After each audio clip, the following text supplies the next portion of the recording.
You've closed down the business? Yes, I did. So why do you put it there then? No, because you know that in the House you need clearance from Right Honourable Speaker if indeed you want to carry out any other profits.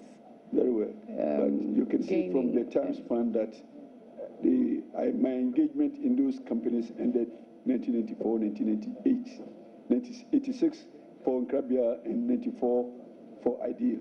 So I am no more engaged in this enterprise. So you are not engaged in any company at all at the moment? At the moment, my last was the Apia Associates, but not for now. My engagement with the Apia Associates ended in December of 2016. You're still a member, a partner of that chamber? I am a partner of the chamber, but not an employee, so to speak. So you are required to seek clearance? I have already filed an application for leave. Thank you. Thank you very much, Mr. Chairman. The Honourable Nominee, if you could assist this committee, the communication from the President has your name as Andy, Honourable Andy Apia Kubi, but on your CV we have Honourable Andy Kwame Apia Kubi. I don't know if you could clarify for us which name. Mr. Chairman, it may have been an oversight. Mr. Chairman, my full name is Andy Kwame Apia Kubi, and that appears on all my identification certificates. All right, thank you very much.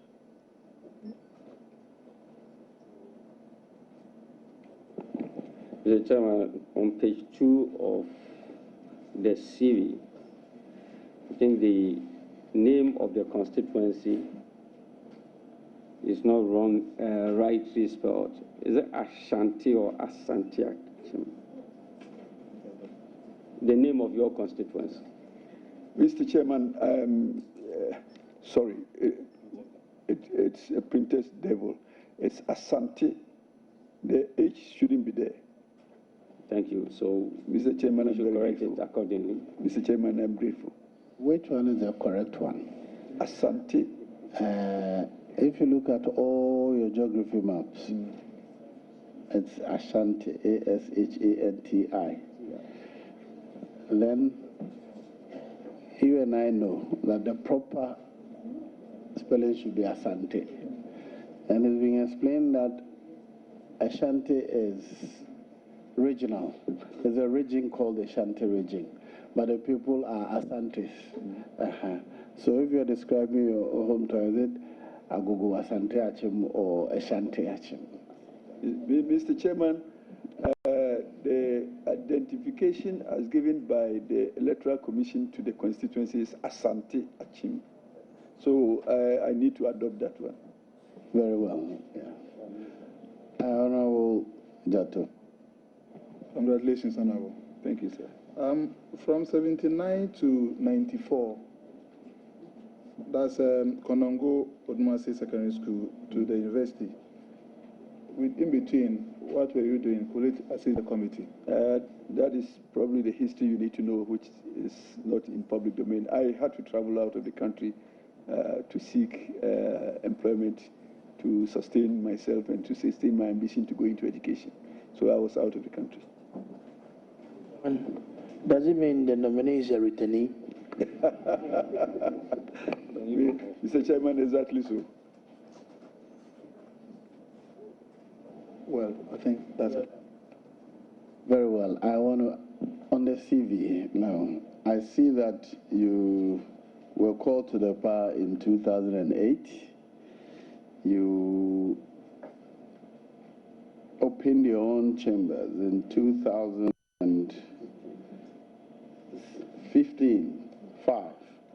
7 years after being called to the bar. That is so. By the Legal Professions Act, you are still a junior. Are you entitled to bring a chamber and admit juniors?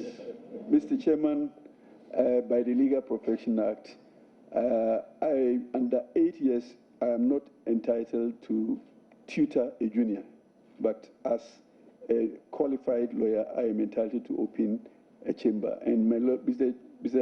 Chairman, I made application to the General Legal Council, and it was so granted. And I am in good standing. The chamber is also in good standing. Are there no juniors there? Mr. Chairman, there are no juniors. There are other qualified practitioners there, not juniors. You're trying to go around the act. If you open your own chambers, you can practice on your own, but you cannot bring in juniors and purport to train them. So if you brought in anybody who qualified straight and came to your chambers, that person was not receiving proper tutorship or what we call pupillage under the law. Mr. Chairman, there are other seniors who are more senior than me in the chamber. And indeed, I have also somebody who graduated with me the same day, also in the chamber. So they cannot be my juniors. They are also practicing lawyers. Very well. Okay, now we will go straight to Nikwate first. Thank you, Mr. Chairman. Honorable Andy Kwame Apia Kubi. Sir. Congratulations. Thank you, sir. Can you share with us what is the true security situation so far as Fulani herdsmen threats are concerned in your constituency? Can you share with us? Mr. Chairman, so far this year, we haven't incurred any casualties, so I presume the situation is about stabilizing. Nevertheless, I have brought to the attention of the Parliament the menace, not only in the Asante Achim North, but in other places in Ghana. A committee has been constituted for us to look into it and bring a report to the House for further action to be taken. I'm very hopeful that when that is done, the situation will further improve. Mr. Chairman, the Minister for Railway Development was here. Your other deputy, who is sitting very close to me on my left, was here. And they did assure us how they want to transform the vision of the President with regards to railway development. Can you share with us what difference are you going to make? Mr. Chairman, first and foremost, let me convey the message of my minister to you. He's been called to the presidency, and that's why he cannot be here today. And in answer to the question, the vision of the president is vested in my minister. And under his direction and tutelage, we will work to support him in whatever shape or form where he wants to manage the expectation of the president. In any case, my background is there for him to use. So as he identifies any assignments for me, I will do my best and support the initiative. So, Chairman, my last question. A lot of railway lands have been encroached by individuals and some institutions. Can you share with us what assistance are you going to offer your minister to ensure that the railway development program that the president has are not hindered by these encroachment by individuals and institutions? Thank you. Mr. Chairman, I believe this is one of the problems that we will have to confront when we assume operations in the ministry. Nevertheless, my background as a lawyer, and particularly a land lawyer, I understand the issues in acquisition, encroachments, and all. I also have made this contact with my minister. We have discussed these issues, and according to my minister, we will engage the encroachers in discussion.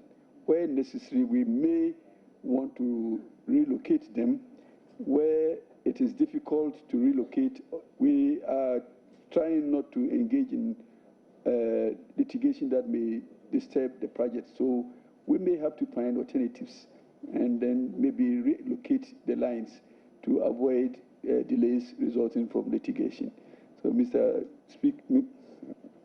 Chairman, I'm sorry, I was going to refer to you as Mr. Speaker, but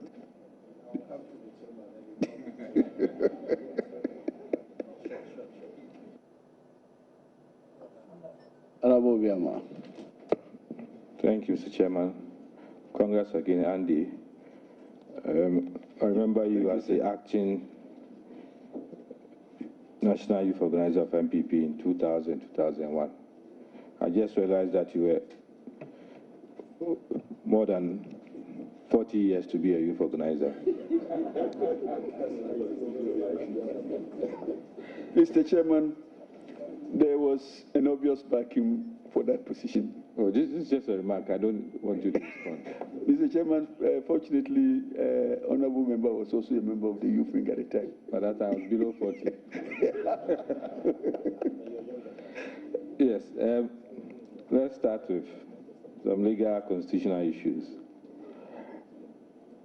The Constitution spells out the cabinet, the role of cabinet, ministers of state and deputy ministers. Do you have any idea what the Constitution expects the cabinet and the minister and deputy minister to do under Articles 76, 78, and 79?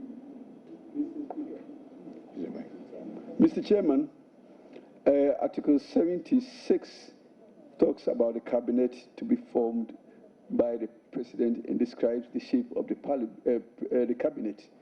It says the president, vice president, and other members between the numbers of 10 and 19, making up the cabinet. 77 talks about the schedule of ministers, and 78 talks about the appointment of ministers. And Mr. Chairman, 79 talks about the appointment of deputy ministers. Mr. Chairman, the appointment of ministers is at the discretion of the president, save that by the Constitution, the president is required to nominate a majority of the ministers from Parliament. Mr. Chairman, 79 talks about the appointment of deputy ministers in consultation with the minister so appointed and upon prior approval of Parliament. Thank you. Approval of Parliament. Mr. Chairman, that is the way I understand the Constitution in respect of appointments of ministers and deputy ministers. Thank you. The little aspect I want to add is that under 76, the cabinet shall assist the president in the determination of general policy of government. And then when you come to 78.2, ministers shall assist the president in the efficient running of the state. Then deputy ministers to assist the minister in the performance of his functions. So you as a deputy minister, you are required to assist the minister in the performance of his functions. That's just by the way. Let's go to our manifesto. I don't know whether you have a copy here. You didn't bring your copy. I did not bring my copy, but... So the simple question is, what does the MPP manifesto say about railways? Very well, Mr. Speaker. Mr. Chairman, please pardon me. Mr. Chairman, I'm sorry, I'm used to calling him Speaker, so once I see his forehead, I know this is the Speaker. Has my forehead got to do with it? It's not as shiny as yours. So. Mr. Chairman, the vision of the NPP is to rehabilitate the rail sector of Ghana. And indeed, the rehabilitation involves the extension of also other lines to cover the totality of the Ghanaian land space. And Mr. Chairman, apart from the extension to the other areas, indeed, there is an existing rail network in Ghana which covers the journey from Takoradi to Kumasi, from Kumasi to Accra, and the middle belt linkage from Takwa to through Achansi to join the Takoradi Kumasi line. Nevertheless, we know that the lines are not functioning well, and that the only functioning line is the western bit, that which starts from Takoradi to Awaso. And indeed, the one that now goes from Takoradi to Sekondi. At the moment, also, we have something that takes us from Achimota to Tema. These are the only functional lines. The vision of MPP is to rehabilitate the old lines and also do an extension from Kumasi to Tamale and on to Paga to connect to Burkina Faso. It is also the vision of NPP to also construct the rail from Tamale to Yendi, and also from Fufusu to Soula, and also the one from Techiman to Kojokrum, and also the one from Yinahini to Kumasi. Okay, that's a lot. If we're able to achieve all of that in 4 years, that would be extremely good. But Obi, you are done. All right. Thank you, Mr. Chairman. Senior, congratulations. Thank you very much, Mr. Chairman. One son question to a father. Honorable, railways, how rare is this vision? And then when can we expect to park our cars and join a sleeper or fast track rail to Kumasi through Paga? Mr. Chairman, thank you very much. Mr. Chairman, we all appreciate the enormity of the assignment that we have been given. Nevertheless, we believe that great people do great things and great people solve great problems. So we are motivated by that. And my minister is so enthusiastic about the challenge, and he tries to motivate all of us along the line. So I am very sure and positive with the kind of dynamism that my minister is bringing into the area, the sector. All of us will be so attracted to also follow suit. The program is to do a feasibility of the first year. By the second year, we will start with the realignment of the existing lines in the rehabilitation and indeed the reconstruction of some of the existing lines to make it double standard gauge lines, and then start with also the extension. It has been put into various phases, phase 1, phase 2, phase 3, phase 3, up to phase 6. So by the turn of 2020, we should see at least phase 1, phase 2, phase 3, and indeed phase 4 completed. If we are very lucky, we may be able to complete all phases. Looking at the interest other investors from outside the country have expressed in the project, I am very sure that we will deliver this project within reasonable time. Thank you. I believe it's a very expensive venture, and how do you think we are going to finance it? The project expects private partnership with public interest. And so far, we have two sides of it.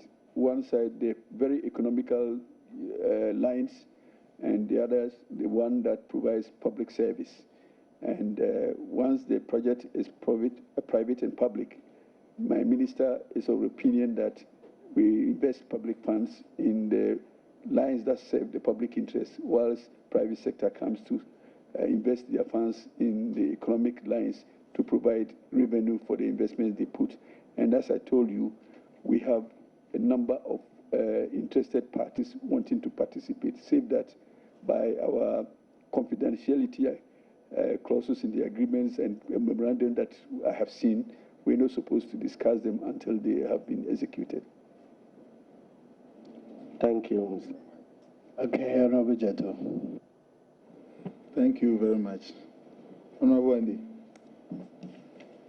The railway sector, it looks as if private companies don't venture coming into the sector. will you consider PPP as an alternative to expand? Mr. Chairman, that is... I wish to ask another question. That's what he has been saying all the while. Okay, then it's like, you know, what happened was that Honorable Obi has taken the whole manifesto. So we're looking at the challenges in the construction of the railway sector to the north. That, you know, that was Paga, might be with encroachment, which has to do with the legal battle. And Nana has pledged that, the president has pledged that he's going to make sure that at least we construct the railway to the north. What will you do in the first year to make sure that at least the issue of land is addressed? Mr. Chairman, I think in my submission I made mention of the fact that the first year will be the feasibility study year. The second year would be the year for construction. And in our attempt to reach the north, we may have to explore opportunities through negotiation to be able to have access. Where we need to acquire, we will so do. But on the whole, most of the time, I'm sure that the beauty of the project will also encourage landowners to come to our aid by way of giving us access and giving us land to, because once the project is completed, land holdings will have appreciated values, and therefore that motivation will give us an advantage in our negotiations. My second one has to do with the railway line from Accra to Akosombo to link up with the lake transport. Do you have a fair idea as to the railway line to the Akosombo? In fact, per my discussions with my minister, the vision is not to only end at Akosombo. The vision is to get to Akosombo and discharge through the Volta Lake to Yape, and alternatively also to build a line from Akosombo to Yendi. And there is also, as part of the general project, to develop an industrial park beyond the Volta so that we can have a technology park or industrial park that will serve the interests of investors from the Volta region or those who want to locate in the Volta region, and use both the rail transport to Yendi or the water transport to Yape. Okay, leadership now.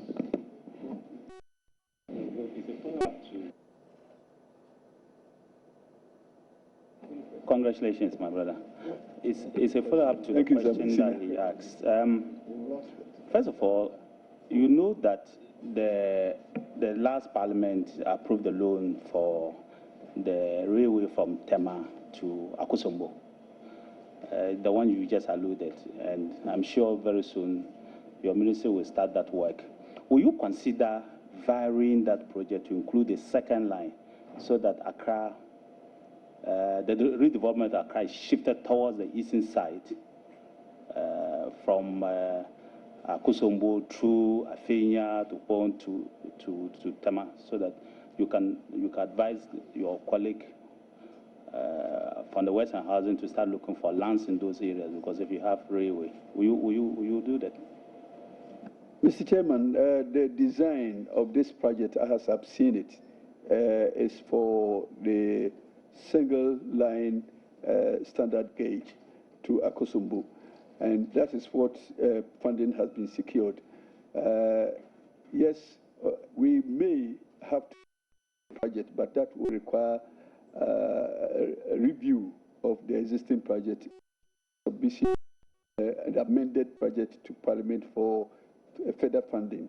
But in the interim, what is designed is for a single line development to Akosombo. And I believe that through my minister's discussions, that is what we are about to commence. But there again, as being suggested, I will bring to the attention of my minister for us to look at that option. Honorable Mayor. Why railways?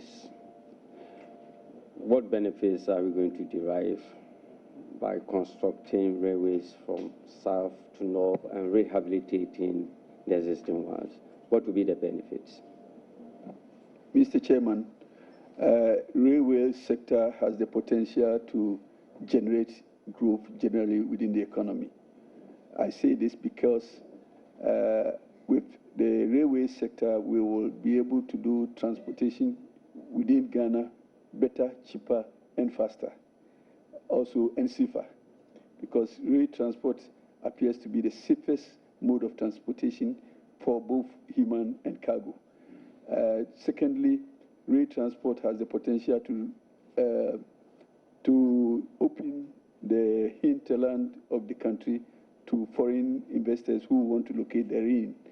Also, the rail sector, the way it has been designed, passes through most of the mining communities who will use the rail system to transport the minerals to the exporting points. Again, the rail sector has the potential to employ a lot of our teeming youth who will get employment within the rail sector. Also, the rail sector will bring cheaper means of transport. And believe me, if you look at the Central Spine extension, that has the potential to go through our production areas, agricultural areas of Ghana, going through Brahafo to Tamale and onward to Paga. That will serve the interests of commuters and also traders who will bring farm produce to the center, make the farm produce cheaper for all of us. So in the aggregate, we are all going to be beneficiaries of the rail system as it runs efficiently.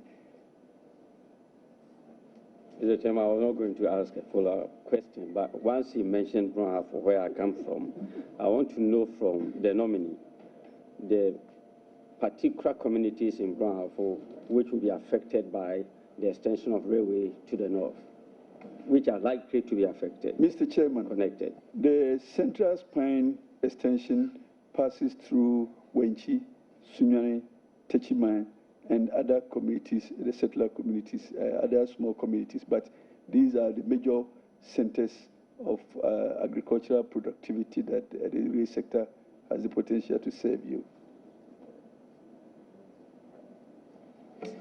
All right, the alignment is, Wenchi and Sunyani alignment is something, but maybe when, I remember your minister brought the map and he showed the design, how they plan to do it, so I'll leave it there.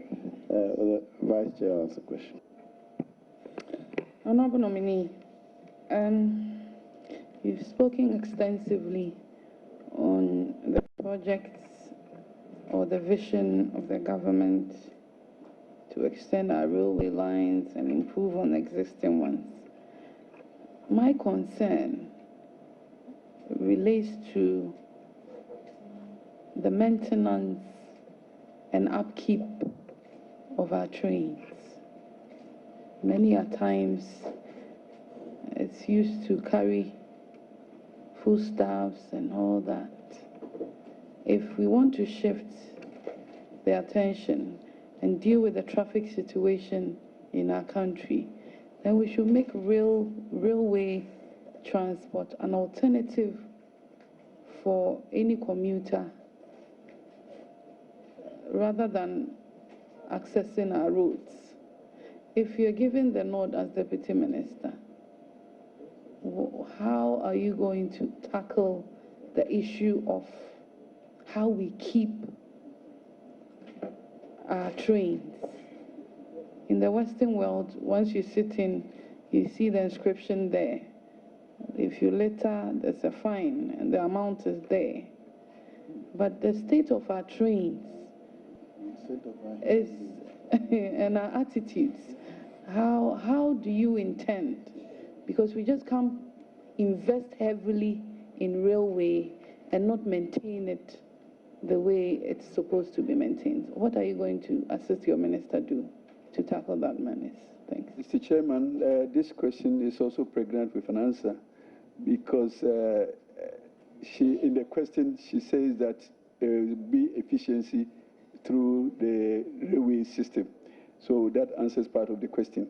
And generally for safety and maintenance, Mr. Chairman, there is an Act of Parliament, Act 779, which was passed in 2008, and the Act seeks to create a Ghana Rail Development Authority.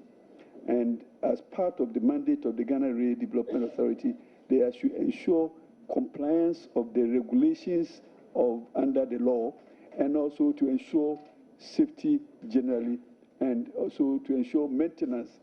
Apart from that, the rail sector will continue to be in competition with other forms of transportation, road transport, air transport, the like.